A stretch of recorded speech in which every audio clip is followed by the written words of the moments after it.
Muy buenas noches, mis queridos amigos y hermanos que van a ver este video. Le voy a suplicar que no lo cambie, no lo cambie. Es algo que le va a ayudar a usted que quiere entender y que quiere conocer de la historia y de la Biblia, los orígenes de muchas cosas que muchas veces tenemos dudas y tenemos esa necesidad, porque a veces estamos también necesitados de conocimiento. Entonces, con la ayuda de Dios, yo he recopilado información y contextos bíblicos. Vamos hoy a hablar acerca del origen de la iglesia primitiva, el surgimiento de la iglesia católica y el divisionismo católico, conforme a la historia y conforme a la Biblia. Esto, mis amados amigos, quiero explicarlo de una vez. No se trata de que usted tiene que convencerse y decir, es así, o usted que es católico y va a ver este video no se vaya a sentir ofendido si yo le voy a decir a usted, si yo voy a enseñar conforme a lo que me enseñaron. Porque hoy en día el católico dice, nosotros somos la iglesia original desde Jesucristo hasta el día de hoy. Y los cristianos son unos mentirosos, son aquí y allá, y los cristianos también evangélicos, porque hay una separación entre católico y evangélico. Y el evangélico también dice lo mismo. El católico está perdido y está torcido. Y nosotros los evangélicos somos el católico quiere demostrar el católico quiere demostrar y el evangélico también quiere demostrar. Y ambos quieren tener la razón. Y es por eso que voy a hacer este video. Les explico. Yo voy a enseñar conforme a mí me enseñaron. Y conforme yo me convencí, estoy seguro que esta es la verdad y que este es lo correcto. Usted va a decir lo que a usted le enseñaron, le metieron en la mente, le hicieron estudiar, le dijeron así es y lo convencieron. Y usted va a decir, es así como nosotros nos enseñaron y nos dijeron. Y ustedes están equivocados. Yo respeto eso. Espero que usted respete también lo mío. Pero si usted quiere escuchar un punto de vista diferente, analícenlo. Si hay algo que ustedes creen, no, ahí estás equivocado, ¿no? En los comentarios pueden dejar ustedes ahí sus opiniones, sus comentarios. Y si les gusta el video, pueden darle me gusta. Y yo les voy a pedir que si se pueden suscribir a este canal, pues se suscriban a este canal. Y si quieren que hablemos de alguna otra cosa, pues también yo estoy disponible para hablar con ustedes de otra cosa. Voy a leer los comentarios y voy a tomar en cuenta sus opiniones. Bien, vamos a comenzar. Vamos a hablar acerca de la iglesia primitiva. Hoy en día muchos se preguntan, ¿cuál es la verdadera iglesia de nuestro Señor Jesucristo? Y yo voy a enseñarles a ustedes hoy conforme a lo que yo estoy convencido y yo he creído, conforme también me han enseñado. Y conforme me he convencido. Y estoy seguro que así es. Como usted también está seguro de que su religión y su credo es así. Para aquellos que son evangélicos cristianos y que, bueno, van a ver este video y necesitan confirmación, necesitan estar seguros, necesitan datos, necesitan textos bíblicos para no dudarlo, hoy voy a compartirles este video. Vamos a comenzar, vamos a tocar, les voy a mencionar los puntos que vamos a tocar. Vamos a tocar la iglesia primitiva, el surgimiento de la iglesia católica, la aparición de Constantino y la creación del conjunto de libros que la iglesia católica bautizó como Biblia bajo el idioma latín de aquellos años. Y el orden cronológico de sucesión apostólica que también el católico profesa. Y nosotros vamos a tratar la manera de demostrar que todo eso es equivocado, que todo eso ha sido enseñado mal y ha sido inculcado para que las personas creyentes a esta religión pues estén convencidos que así es. Y nosotros vamos a tratar la forma de demostrar la verdad desde otro punto de vista. Y vamos a comenzar con el argumento que muchas veces sacerdotes y maestros católicos enseñan, diciendo, vamos a tocar el capítulo y vamos a hablar ahorita de la iglesia primitiva. Esta es la iglesia primitiva, esta no es la iglesia católica, pero sin embargo el católico dice que esta es la iglesia católica desde su principio hasta lo que conocemos en el día de hoy. Pero yo les voy a hablar en este momento un poco de la iglesia primitiva. Y comienza así. En Mateo 16, 13, 20, vamos a comenzar con el libro de Mateo 16, 19. Jesús le dijo, tú eres Pedro, y a ti te daré las llaves del reino, y todo lo que atares en la tierra será atado en el cielo, y todo lo que desatares en la tierra será desatado en los cielos. ¿Qué es lo que el Señor le está dando a Pedro? Las llaves del reino. Muy bien, vamos a notar algo muy importante que son las llaves. Está hablando de las llaves, de unas llaves que él está entregando. Vamos a pasarnos a Apocalipsis capítulo 1, verso 18, donde dice, y el que vi, y yo soy el que vivo, y estuve muerto, mas he aquí que vivo, por los siglos de los siglos. Amén. Y tengo las llaves de la muerte y del Hades. Oiga bien, ha mencionado Dios acerca de unas llaves que le entregó a Pedro, que es del reino, y él está mencionando ahora en Apocalipsis que ya murió, ya resucitó, que él tiene llaves también de la muerte y del infierno. Vamos a, según el diccionario enciclopédico de Biblia teológica, nos enseña que llaves, el símbolo o el significado llaves, quiere decir, en la antigüedad, las llaves son el símbolo de la autoridad y del poder. Darle a una persona las llaves es entregarle la autoridad suprema de gobierno sobre una ciudad o nación. Porque vamos a hacer una subrayación y vamos a ahora poner acá en una parte lo que es el significado de llaves, que es autoridad y poder. Autoridad y poder. Luego vamos a apartar acá lo que significa, lo que dice el diccionario, darle a una persona las llaves es entregarle poder y autoridad. Muy bien, hasta aquí vamos bien y esto tiene relación a la iglesia primitiva, la iglesia de nuestro Señor Jesucristo, donde no existen papas, donde no existen clérigos, donde no existen cardenales. Aquí solamente existe Jesús, Pedro, sus apóstoles y los discípulos que más adelante se iban a añadir. Bien, el católico dice, aquí le entregó Jesús y este fue el primer papa. Momento, yo voy a enseñarlo ahora de esta manera. Esta es la iglesia primitiva y aquí no existían papas. Segundo, vamos a pasar ahora a lo que dice, a lo que dice en Juan 21:15. También esto lo utilizan los católicos para convencer a la gente que es que aquí le está diciendo a Pedro que él va a pastorear a sus ovejas, a sus corderos. En Juan capítulo 21, verso 15 y 17, vamos a leer, dice, y vamos a leer hasta el 19. Usted que está en su casa va a tomar su Biblia y usted va a leer todo el texto para entenderlo mejor, para comprenderlo mejor. Pero yo le voy a leer hasta el 19. Estoy dando los textos de corrido y le estoy diciendo que lo lea todo porque aquí tengo poco tiempo y le voy a decir esto. Esto dijo en el verso 19 de Juan capítulo 15 en adelante. Esto dijo dando a entender con qué muerte había de glorificar a Dios y dicho esto añadió, sígueme. Vamos a unir ahora estas dos frases o estos dos textos en el que cuando el Señor le dice a Pedro, le dice, a ti te daré las llaves del reino y todo lo que atares en la tierra será atado en el cielo y todo lo que desatares en la tierra será desatado en los cielos. Y luego le añade en el verso 19 de Juan mismo 15, le dice, sígueme, sígueme. Él le dijo a sus apóstoles, él le dijo a su apóstol Pedro, le dijo a Pedro, le dijo, apacienta mis corderos. Le preguntó, ¿me amas? Sí, le dijo él. Señor, tú sabes que te amo. Y él le dice, Pedro, apacienta mis corderos y sígueme.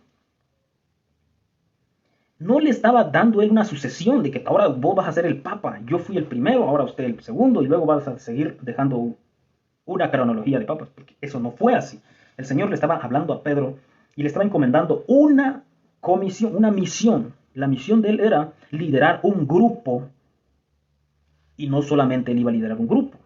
Santiago fue líder de la iglesia también, o sea, hubieron otros líderes, pero, Santiago también lideró un grupo. Y todos los apóstoles lideraron un grupo.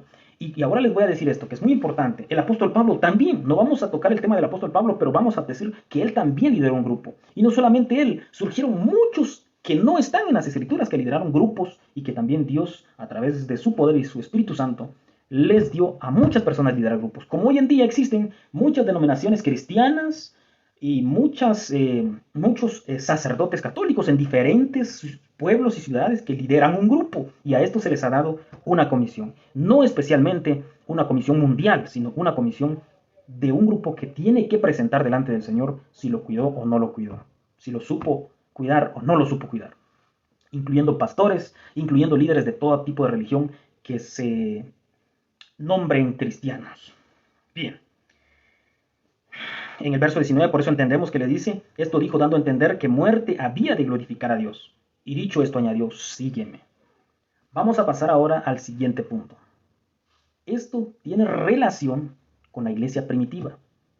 Jesús le estaba dando a Pedro un liderazgo, pero no solamente a él, sino a varios de sus discípulos. Es más, en cierta ocasión los hizo de 2 en 2 y los envió y les dijo, vayan y prediquen, vayan y hagan discípulos. Vamos a pasar a lo siguiente. Vamos a pasar a lo siguiente y yo espero que usted me vaya comprendiendo que yo en este momento le estoy explicando a usted que esta es la iglesia primitiva. Esta es la iglesia primitiva. Y esta es la iglesia que Jesucristo promete salvar. Esta es la iglesia que es gobernada por Jesús y que es Jesús su líder. De Apocalipsis hasta el verso 4, el Señor dice a las 7 iglesias que están en Asia. Luego pasamos al 5 y luego leemos el 6. Vamos a hacer esta separación para que entendamos un poco mejor. Y nos hizo reyes y sacerdotes para Dios su Padre. A Él sea gloria e imperio por los siglos de los siglos. Amén. ¿Qué nos hizo? Reyes y sacerdotes. ¿Qué simboliza un rey y qué simboliza un sacerdote? Un rey significa máximo poder, tiene absoluto poder, autoridad. Esto es lo que nos hizo Dios. ¿A quién hizo? No solamente a Pedro, no solamente a los apóstoles, los hizo a todo aquel que confesare como lo hizo Pedro, que dijo, tú eres el Cristo, tú eres el Hijo de Dios. ¿Cuántos en el tiempo de hoy han dicho, tú eres, Señor, el Hijo de Dios? Yo te reconozco como el Hijo de Dios y como mi Salvador. Toda persona que haga este acto recibe la promesa y las palabras que Dios le dijo a Pedro, diciéndoles, pues tú eres piedra y sobre ti edificaré mi iglesia y las puertas del infierno no prevalecerán contra ti. Tendrás autoridad sobre las potestades del cielo y sobre las potestades de la tierra, reveló esto. Y toda persona que Dios le revela que debe y que tiene la necesidad de creer en Jesucristo, recibe estas promesas. No solamente Pedro, pero fue alguien muy importante, uno de los apóstoles, que su nombre está allá en uno de los dice, de las columnas del cielo. Son 12 columnas, no solo está la columna de Pedro, 12 columnas en el cielo. Vamos a pasar a lo siguiente y espero que me vayan comprendiendo. Voy aclarando que esto es la iglesia primitiva, esta es la iglesia original, esta es la iglesia la que tiene la promesa de ser, la que tiene la promesa de salvación. Espero que el tiempo me vaya dando lo suficiente, espero hablar 1 hora. Bien, vamos a pasar a lo siguiente.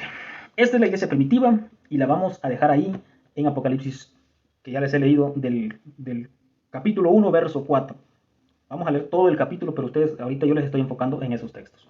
Ya. Esta es la iglesia primitiva. Ahora vamos a pasar a otro punto. Luego yo les voy a mostrar una estadística de cómo y hasta dónde llegaron los tiempos y cómo cambiaron.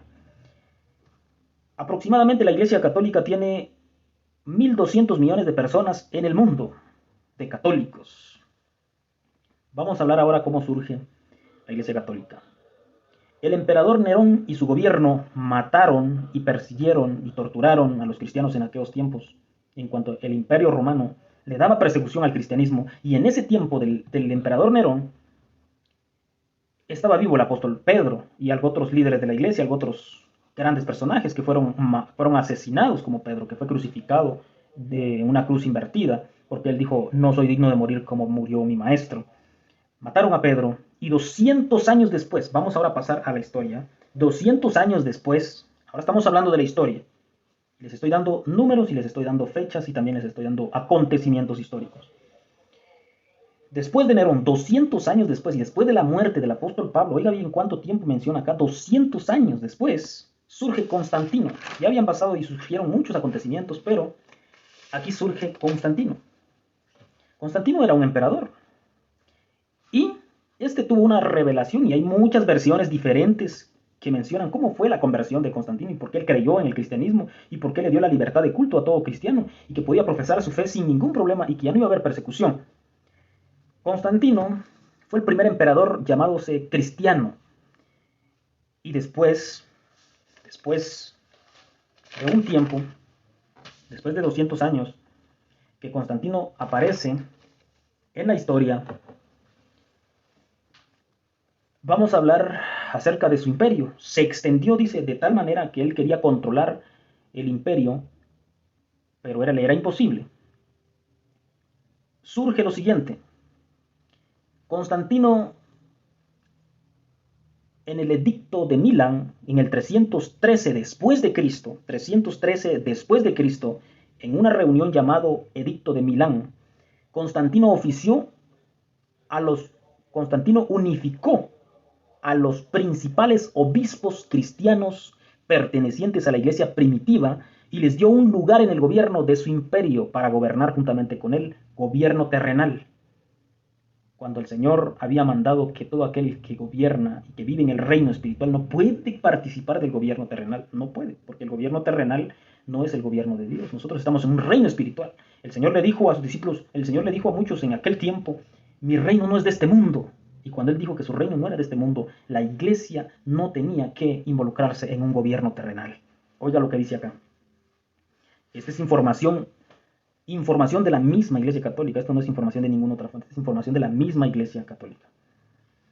Ellos lo enseñan y el católico lo cree, pero no se da cuenta que en su misma historia está la verdad, y por eso estamos viendo ahora esto.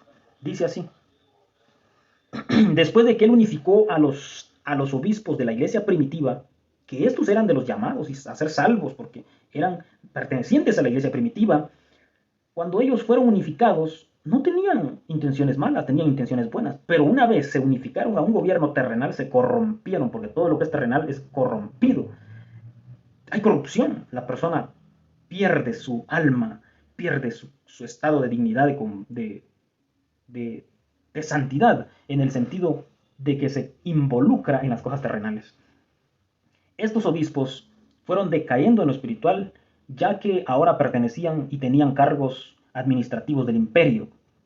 Y así fue como ellos hicieron cosas buenas para beneficiar a los cristianos de la iglesia primitiva, que en ese tiempo todavía existían, pero que muchos de esos cristianos de la iglesia primitiva no aceptaron, se mantuvieron en el mandamiento de Dios, en la antigua escritura y en lo que habían aprendido a través de los líderes cristianos evangélicos de ese tiempo, porque en ese tiempo no existía todavía la iglesia católica, no existía la iglesia universal. La iglesia universal, yo le voy a decir dónde fue que comenzó y se le llamó católica porque significa universal. Oiga bien, esta pertenecía a la iglesia primitiva y no iglesia católica. Ahora bien, Constantino quería mantener, y llegó a tener un gran imperio, pero quería tener la religión aquí en este lado de su imperio y también al otro lado del imperio, así que construyó la ciudad, la ciudad llamada Constantinopla, y ahí él puso un obispo. Y Constantino, en el año 325, en el concilio de Nicea, al ver que su imperio se estaba dividiendo y estaba decayendo, y que no podía mantener la religión unificada, ya que los creyentes de la iglesia en ese tiempo que estaban en Constantinopla no estaban de acuerdo con la doctrina que tenían los creyentes que estaban en Roma, en la capital, y que ahí estaban bajo el mando de Constantino. Él era el obispo, él era el líder de la religión nueva, del Estado. Constantino tuvo una idea y dijo, para no descontrolar el imperio, él reunió a los líderes de la iglesia católica de ese tiempo, que él fundó, porque él la fundó, los reunió a todos y les dijo, en el año 325 después de Cristo, él se proclamó, Constantino se proclamó sumo sacerdote y el único líder católico o el único líder religioso universal del cristianismo. En el concilio de Nicea fundó el colegio cardenaligio. El colegio cardenaligio, quien iba a tomar decisiones en conjunto para decretar leyes. Nada que ver con lo que Jesucristo enseñó y con el legado que tenían y que venían enseñando todos los obispos anteriores. ¿Quién fue el que se proclamó como sumo sacerdote y único líder de la religión cristiana de ese tiempo en Roma? Fue Constantino. Lo estoy diciendo para que a usted se le quede grabado que fue Constantino. Y fundaron en ese tiempo el colegio cardenaligio, en el 325 después de Cristo. Pasamos a lo siguiente en el siguiente punto, que es el punto número 5. Después hubieron muchos otros acontecimientos a través de la historia. El imperio cayó, Constantino murió y surgió un enfrentamiento civil, tanto religioso como de gobierno. Roma cayó y ardió en fuego. Y entonces prevaleció Constantinopla y los obispos que existían allá tomaron fuerza y gobernaron al resto de los obispados y de los líderes que existían en diferentes partes del continente. La sede quedó en Constantinopla y ahí quedó un obispo. Y aquí ya les estoy hablando de la iglesia católica, ya no de la iglesia primitiva. La iglesia primitiva llegó hasta Constantino, ahí se detuvo y ahí se quedaron muchos fuera de la iglesia católica, practicando las tradiciones y practicando la ley y lo que habían aprendido de los antiguos maestros de la iglesia primitiva, ellos no entraron al mismo grupo de la iglesia católica. Es más, estos todavía eran perseguidos y estos todavía eran maltratados. Les voy a ahora hablar acerca de lo que pasó después, que ya no existía Constantino. Ahora ya quedaban obispos siguiendo la religión de Constantino, que era la iglesia católica o la iglesia universal que Constantino unificó con el Estado. Ahora estaba esta iglesia como religión del Estado y a través de esta iglesia los gobiernos se hacían amigos del imperio para tener un poder que los amparara en todo sentido. En Constantinopla se nombró por primera vez en Constantinopla se nombró por primera vez en el año, pero antes de mencionarles este pequeño espacio, les voy a hablar acerca de lo que sucedió en el 366 al 384.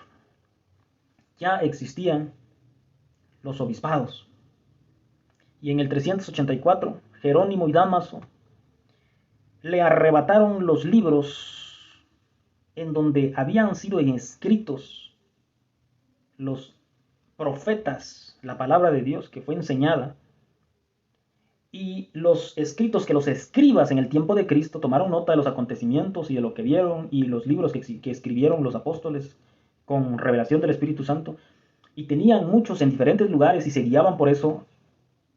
El líder de la religión de Constantino, que es la Iglesia Católica, ordenó reunir todos estos libros y sacarlos de donde estaban y traerlos a Roma.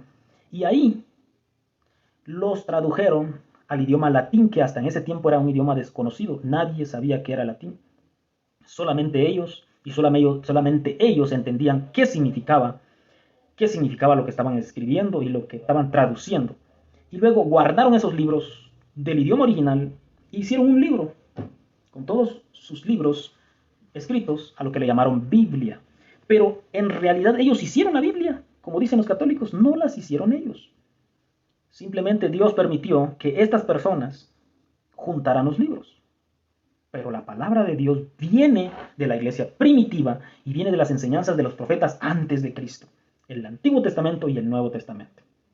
Así, estos personajes le hayan dado nombre y le hayan dicho, esta es la palabra de Dios, la única en el mundo. Y en eso no se equivocaron, porque hasta el mismo diablo fue utilizado. El diablo pensaba que había ganado la batalla y que ahora él iba a gobernar el mundo cuando muere Cristo, pero lo que no sabía es que él había perdido y que ahora Cristo tenía más poder que él. En este tiempo ellos pensaron y dijeron, ahora nosotros tenemos todo el poder y lo tenemos en un idioma que nadie lo entiende, así que todos los creyentes que quieran o todas las personas que quieran creer en Cristo tienen que venir a nosotros y nosotros los vamos a gobernar. Y ahí cometieron un gran error, porque el plan no era porque ellos lo pensaron, el plan era de Dios. Y utilizándolos a ellos, nos dieron la palabra que hoy en día se regó por el mundo entero. Pero esta palabra, que quede claro, ya existía. Estos escritos ya existían. Ahora bien, pasando al tema anterior. En el año 799 después de Cristo, después de todos estos acontecimientos, en Constantinopla se nombró por primera vez, se proclamó y se nombró a través del colegio cardenalicio, llegaron a un acuerdo y el obispo de ese tiempo, en ese lugar, se proclamó papa por primera vez. Ese obispo era León III. León III. En Wikipedia nos muestra el significado de la palabra papa.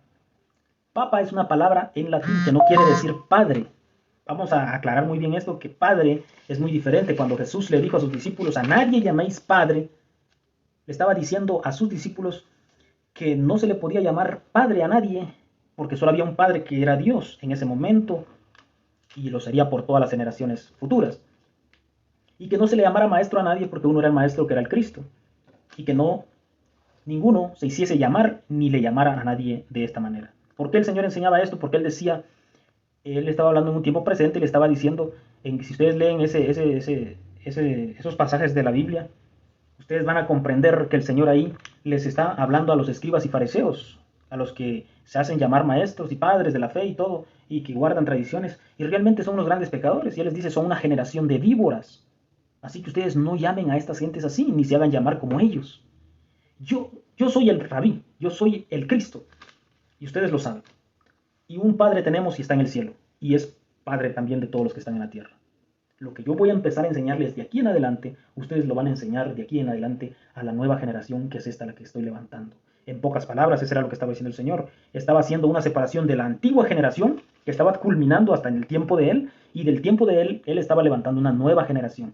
Y estaba hablando acerca de estas prohibiciones de llamarle Padre y Maestro a la antigua generación, y las prácticas de la antigua generación, y no a las de la nueva generación. A las de la nueva generación Él estaba diciendo, van a haber pastores, van a haber obispos, van a haber líderes, y ellos van a ser, y ustedes que están aprendiendo de mí van a ser también padres espirituales, van a salvar personas, y en esto no se equivoca ni la iglesia evangélica en llamar pastor o padre espiritual a un pastor, ni la iglesia tradicional católica, que ya les mencioné cómo surgió, de llamarle padre a un sacerdote, porque tiene 2 títulos o 3, porque le dicen cura, sacerdote, padre, pero la palabra padre es válida, la palabra sacerdote también es válida, pero no solamente ese personaje, y cura sí, eso sí ya no le podría decir yo si es válida o no es válida, porque eso de cura es una persona que cura, pero realmente en la Biblia no menciona cura.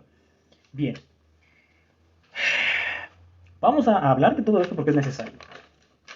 Es necesario. Como ustedes pueden ver, les estaba explicando acerca del significado de Wikipedia. En latín, padre significa vicarius Christi, lo que significa en lugar de Cristo. Primer blasfemia, nadie puede estar en la tierra en lugar de Cristo. Cristo es uno nada más. Cristo murió en la cruz del Calvario, resucitó y hoy está en el cielo. Número 1. Nadie está en lugar de Cristo y la iglesia no está en lugar de Cristo. No, la iglesia es la iglesia. Es la novia del Cordero. Te voy a explicar ahora por qué. No tenemos que confundir las cosas porque después dicen, la Biblia se contradice o los cristianos evangélicos se contradicen. No nos contradecimos. Todo tiene su lugar y todo tiene su orden. Oiga bien. En lugar de Cristo, número 1 en su blasfemia y en el significado que no tiene nada que ver con padre, con papá, que ya les expliqué. ¿Qué quiere decir padre en el antiguo idioma arameo? ¿Qué quiere decir Abba? Significaba padre. Pero aquí están hablando de papa, una palabra en latín, y esto no es padre. Es otro significado.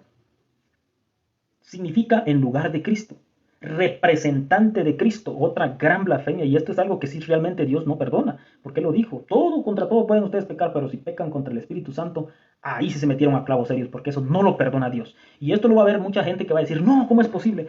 Representante de Cristo significa papa, y el único representante de Jesucristo es el Espíritu Santo. Él dijo, yo me voy, pero les enviaré un consolador. Él será mi representante. Él será quien los guíe a ustedes a toda verdad. Ustedes son mi iglesia y el Espíritu Santo es mi representante en la tierra. Él los va a guiar a ustedes. ¿Por qué un cristiano evangélico no acepta tener un representante de Cristo en la tierra más que el Espíritu Santo? Porque esto es lo que el Señor enseñó. Nuestro Señor Jesucristo. Aquí hay una blasfemia que yo podría decir es imperdonable. Representante de Cristo en la tierra. Luego Wikipedia puntualiza al decir, al parecer es un título, y este título no es de Dios, este título es humano, porque estamos hablando de que en el 799 después de Cristo, en una reunión que ellos tuvieron, decidieron humanamente nombrar al Papa, al nombrar a Leo III Papa, con un significado escondido en la lengua latina. Y este es el significado que yo ya les estoy explicando. Designado por el colegio cardenaligio, hicieron una traducción de la palabra papa y mandaron a tratar a esta persona, que era un obispo, llamado Leo III. ¿Cómo lo tenían que tratar? Tratamiento, su santidad. Su santidad. Ni Pedro dijo que él era su santidad. Su santidad, la única santidad o el único santo es el Espíritu Santo, la única santidad o su santidad que tiene, ¿cómo le podríamos decir? Que es digno de ser llamado su santidad es nuestro Dios eterno, nuestro Señor Jesucristo, el Espíritu Santo, su santidad. Nosotros somos salvos por gracia, nosotros somos perseverantes en la lucha por alcanzar y por llegar a la meta final. Nosotros somos terrenales, corruptibles, llamados a ser santos. No somos su santidad. Ningún ser humano en la tierra es su santidad. Aquí hay un dato bastante curioso. Y la duración de que se pueda llamar así es vitalicio, dice salvo a renuncia. ¿Qué significa vitalicio? Que dura hasta que acabe la vida de la persona a la que se refiere. Este papa puede ser así y puede ser llamado así y puede tener este tratamiento así lo que dure su vida o a salvo que él renuncie. Hasta ahí llegamos con la explicación de la Iglesia Católica. Luego les voy a mencionar a ustedes lo que es la cronología de sucesión que ellos argumentan, diciendo que en el año 33 Jesús fue el primer papa. Y él le dio el papado a Pedro en el año 33 al 67. Luego siguió Lino en el año 67 al 76. Y luego Anacleto en el año 76 al 88. Y luego Clemente en el año 88 al 97. Y luego Evaristo al año 97 al 105. Alejandro, Sixto, Teléforo, Higinio, Pío, Aniceto, Sotero, o Sótero, no sé cómo será, Constantino hasta en el año 306. Y ellos dicen, desde Cristo hasta Constantino y hasta el Papa que hoy en día existe el papado. Cuando la historia nos enseña que fue en el año 799 después de Cristo que Leo III se proclamó papa y le dio significado bajo la lengua latina. Ahí surgió el papado. Jesús no fue papa, Pedro no fue papa, Lino no fue papa, Anacleto, Clemente, Evaristo, hasta Sotero, que no sé si así se mencionará, no fueron papas. En el año 166 al año 175. Constantino fue el primero que se nombró y se autoproclamó líder mundial y único líder religioso del cristianismo. Hasta Constantino. Por eso nosotros los cristianos evangélicos sostenemos que Constantino fue el que fundó la Iglesia Católica. Como bien les expliqué, Papa no quiere decir padre. Papa tiene un significado bajo la lengua latina y fue por orden humana, no por orden divina. Padre, que el Señor dijo que no se le dijera a cualquier persona, sino solamente a lo que él iba a empezar a enseñar, la nueva generación, tiene un significado que engendra uno o más hijos. Eso es lo que significa padre. Pero Papa tiene un gran significado que yo ya les dije cuál es. Tiene un significado mucho mayor y blasfemo delante de Dios. Ahora bien, mis amigos, llegando a esto, ya les expliqué que la cronología que ellos dicen de sucesión es falsa, ya que hasta en el año 799 después de Cristo, Leo III le da origen al papado. Y ya luego ellos de ahí parten diciendo que todo, y buscaron un orden sucesivo para justificar el papado desde Cristo, para que la gente estuviera convencida que así era, pero es una vil mentira, porque la historia nos enseña que no es así. Ahora les voy a dejar acá enfrente de las cámaras y ojalá que vaya captando las cámaras. Yo quizás voy a desaparecer, pero usted va a escuchar esto. Les voy a mostrar yo ahí el orden con su separación, hasta dónde llega. Jesús y sus 12 apóstoles y las 7 iglesias y líderes y obispos conformaron la iglesia primitiva hasta el 306, cuando surge el catolicismo, la religión universal que Constantino fundó en el 306 al 313, la unificación del obispado y que recibió un lugar en el gobierno.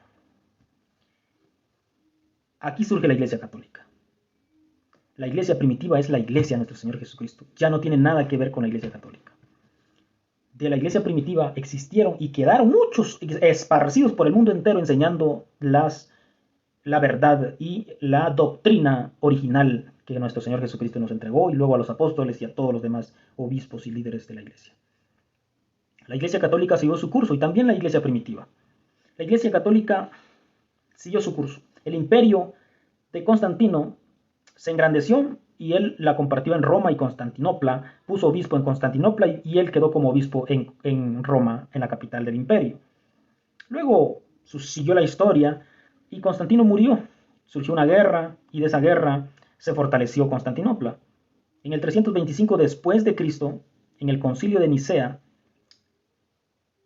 el sumo sacerdote, líder católico, en el 325 después de Cristo, el colegio cardenaligio surgió. Y en ese concilio, todavía estamos en el imperio de Constantino, ahí se proclamó sumo sacerdote y líder católico o líder religioso a nivel mundial Constantino en el 325 después de Cristo. ¿Ya? Y ahí surgió el colegio cardenaligio. El imperio fue disuelto más adelante y murió Constantino. Y hubo una rebelión, se quemó la capital y se fortaleció Constantinopla. En el 366 al 384 surge Jerónimo y Dámaso, unos obispos católicos, porque ellos ya eran católicos, ya pertenecían a la iglesia moderna que fundó a la nueva iglesia, porque esta sí es una nueva iglesia, una nueva religión. No tenía las mismas, los mismos, la misma doctrina que la iglesia primitiva. Esta ya era la iglesia ya era la iglesia de Constantino. Todos esos eran descendientes ya y creyentes de esa religión. Jerónimo y Damaso en el 366 y 384 reúnen todos los escritos bajo el idioma latín y lo esconden, y ellos dicen solo es interpretación de nosotros, solo nosotros podemos enseñarlo. En el 799 después de Cristo, en Constantinopla surge el primer papa, que ya les hablé, que es Leo III, y tiene un significado el nombre papa bajo la lengua latina. Así sucesivamente, hasta el tiempo de hoy, existe la Iglesia católica que no proviene de la Iglesia primitiva, que tuvo su final en Constantino y los obispados que se corrompieron al unirse con el Estado del Imperio Romano. La Iglesia primitiva siguió su camino, siguió su curso, hasta la actualidad. No viven ni tienen rótulos, y algunos viven y tienen rótulos.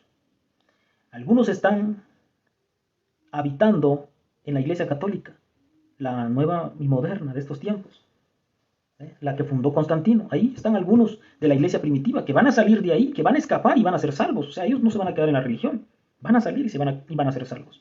En la iglesia que hoy en día los católicos les llaman protestantes, las sabáticas, las adventistas, las pentecostés, las pentecostales, que también profesan a Cristo, en medio de ellos y de todos sus rótulos también hay personas que van a ser reunidos con los que guardan la doctrina primitiva y van a ser reunidos juntamente para ser salvos como la iglesia escogida de nuestro Señor Jesucristo. Por eso va a ser una iglesia escogida, porque de todos estos van a salir personas que se van a empapar de la verdad y van a conocer la verdad y se van a mantener no bajo el rótulo, no bajo las órdenes que dice el pastor, que dice, no, está bien que se vistan así o que coman esto, que no coman aquello. No, van a enfocarse en la verdad, en la palabra del Señor, y van a entender y van a estar listos para el día del arrebatamiento, del día que nos vamos a presentar delante de nuestro Señor Jesucristo. Y del resto de muchas religiones van a surgir personas que se van a convertir y que se vayan a llenar de la verdad, y estos van a ser parte y vienen siendo parte de la iglesia primitiva. ¿Cuál es la iglesia verdadera donde tenemos que llegar nosotros y empaparnos de Dios? Reúnase donde quiera reunirse, pero note y analice y aprenda. Sea abierto de mente y entienda que no son los mandamientos de hombres lo que debemos seguir, que no son las tradiciones humanas o religiosas, sino que es la palabra de Dios que hay que seguir y hay que creer. Aquel que permanezca en la palabra permanecerá en la luz, y cuando venga Cristo se lo llevará con él. La mayoría de estas personas que viven bajo un rótulo de denominación o religión en el mundo no serán salvas. Lamentablemente, la mayoría se perderá y solamente un grupo escogido será salvo. Es importante conocer esto, y yo salvo mi responsabilidad ya con este estudio para que usted lo analice y lo vaya viendo detenidamente ahí en su casa. En resumen, todo lo que he hablado y lo que habrán visto, se los voy a resumir en 2 versículos del capítulo 2 de Primera de Juan. Primera de Juan, capítulo 2, verso 7 y verso 8. Vamos a leer el verso 7 primero y ahí finalizamos. Hermanos, no os escribo mandamiento nuevo, sino el mandamiento antiguo que habéis tenido desde el principio.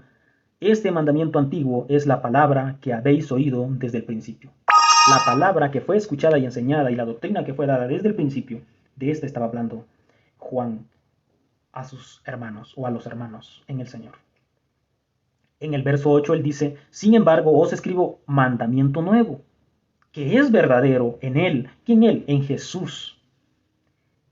Y en nosotros o en vosotros, porque las tinieblas van pasando y la luz verdadera ya alumbra. ¿Cuál es la luz verdadera? Jesús. ¿Cuál era el mandamiento? Cuando él les dice, hermanos, no os escribo un mandamiento nuevo, no, es el mismo. La iglesia primitiva y sus mandamientos y su doctrina. Ahora les dice, sin embargo, os escribo un mandamiento nuevo, tiempo presente. Y es verdadero porque es en Jesús, y Jesús es todo lo de la iglesia primitiva. En estos 2 versos se comprende que únicamente su palabra es la que prevalece para siempre. No religión, no rótulo, no denominación, no sectas. Solamente su palabra, su mandamiento, Jesús. Jesús, no hay otro más. Jesús, en él hay salvación, en él hay vida eterna. Él es el camino y él es la luz.